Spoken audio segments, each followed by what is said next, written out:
தமிழ்நாடு வணிக சங்கங்களின் பேரமைப்பின் சார்பாக முதல் தீப்பொறியாக இன்று கார்ப்பரேட் கம்பெனிகள் நிர்வாகத்துக்கு எதிராக ஆன்லைன் வர்த்தகம் உள்நாட்டு டிமார்ட் போன்ற ஆதிக்கத்தை செயல்படுகின்ற பெரும் நிறுவனத்தை எதிர்த்து ஒரு ஆர்ப்பாட்டத்தை தொடங்கியிருக்கிறோம். இந்த ஆர்ப்பாட்டம் என்பது அவர்கள் பணி செய்கின்ற இடத்திலே முற்றுகை போராட்டமாக இந்த போராட்டம் நடந்து நிறைவு பெற்றிருக்கிறது. இந்த போராட்டத்துக்கு பிறகு மீண்டும் தமிழ்நாடு வணிக சங்க பேரமைப்பு மாநில மாவட்ட நிர்வாகிகளை கூட்டத்தை கூட்டி அடுத்த கட்ட போராட்ட தேதி அறிவிக்கப்படும். அதற்கு முன்னதாக தமிழ்நாடு முதலமைச்சர் அவர்கள் வெளிநாடு சுற்றுப்பயணத்தை வெற்றியோடு சென்று திருப்பி வந்த பிறகு அவர்களை நேரடியாக சந்தித்து ஏற்கனவே செய்த விவாதத்தை மீண்டும் தொடர்ந்து இந்த நிறுவனத்திற்கு முற்றுப்புள்ளி வைக்கக்கூடிய வாய்ப்பை பெறுவோம் என்ற நம்பிக்கை இருக்கிறது. தமிழ்நாடு முதலமைச்சர் அவர்கள் சில்லறை வணிகர்களை பாதுகாப்பார் என்ற நம்பிக்கை இருக்கிறது. அந்த நம்பிக்கை அடிப்படையில் சந்தித்த பிறகு எங்களுடைய அடுத்த கட்ட போராட்ட தேதி அறிவிக்கப்படும். அந்த போராட்டம் பல கட்ட போராட்டமாக நடைபெறும்.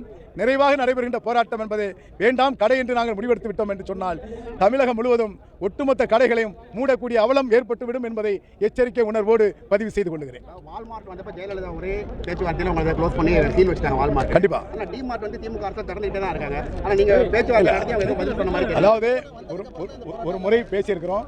பேசிய பிறகு இன்றைக்கு தான் அந்த போராட்டத்தை கையில் எடுத்திருக்கிறோம். இது ஆட்சியாளர் கவனத்துக்கு இந்த போராட்டம் செல்லும். அது உங்கள் மூலமாக செல்லும்.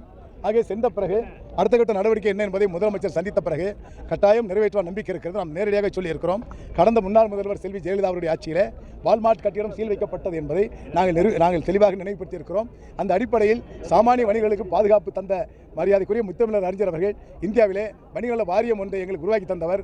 அவர் உருவாக்கி தந்த வணிகநல வாரியம் அதை சார்ந்த வியாபாரிகளை பாதுகாப்பதற்கு இவருடைய வழித்தொண்டலாக தமிழ்நாடு முதலமைச்சர் அவர்கள் மு க ஸ்டாலின் அவர்கள் அதன் கட்டாயம் செய்து நம்பிக்கை இருக்கிறது. 2026 தேர்தலுக்குள்ளார டிமார்ட்டுகளுக்கு சீல் வைக்கப்படவில்லை என்றால் திமுகவுக்கு வாக்கு செல்லும். எங்களுடைய வாக்கு வங்கிகள் எந்த பக்கம் திசையை நோக்கும் என்பதை திசை காட்டும் கருவியாக எங்களுடைய ஆட்சி மன்ற குழு நிர்வாகத்தை கூட்டி எந்த பக்கம் திசை காட்டுகின்றார்களோ எங்களுடைய வாக்கு அந்த திசையை நோக்கி பயணம் செய்யும். ஏற்கனவே பெங்களூரில் அது ஒரு நடவடிக்கை எடுத்திருக்காங்க. இப்போ தமிழ்நாடு வணிக சங்க பேரமைப்பு நிர்வாகிகள் வருகின்ற 5ஆம் தேதிக்கு மேலே மத்திய நிதியமைச்சர் நிர்மலா சீதாராமனை சந்திக்க இருக்கிறோம். அதில் பல்வேறு இதைகளை முறையிட இருக்கிறோம்.